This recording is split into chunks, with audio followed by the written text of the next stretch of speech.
काय म्हणताय, बिझी नाही ना? थोडंसं बोलायचं होतं. तुम्हाला माहितीये मी काय तुम्ही काय आपण सगळेच हल्ली खूप बिझी झालोय.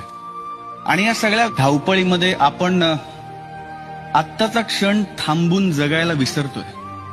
पूर्वी हा फोन होता, आता स्मार्टफोन झालेत.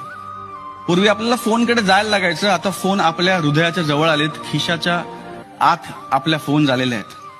पण गंमत बघा, पूर्वी ज्या फोनकडे लांब जायला लागायचं तेव्हा माणसं जवळ होती, आणि आता फोन जवळ आलेत पण माणसं लांब व्हायला लागलीत. पूर्वी लोकांना फोन करायचो, त्यांची वाट बघायचो, त्यांच्यातला खरेपणा इमिजिएटली हॅलोवरनं कळायचं. माझा मित्र इथे बसलाय, तो मला सांगतो की त्यांनी हॅलो म्हटलं की मला कळतं की त्याच्या आयुष्यात काय चाललंय. प्रॉब्लेम अशा मित्र असण्याचा किंवा नसण्याचा नाहीये. प्रॉब्लेम हा आहे की आपल्याला कळतं की समोरच्याच्या मनात काय चाललंय, पण त्याची दखल घ्यायला आपल्याकडे वेळ नाहीये.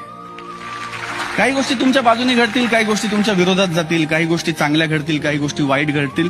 तुमच्यातला चांगुलपणा सोडू नका, तुमच्यातली चांगली वृत्ती सोडू नका, तुमचं चांगलं वागणं सोडू नका. बिलीव्ह यू मी, शेवटी सत्याचा विजय होतो, पण शेवटी सत्याचाच विजय होतो. वा,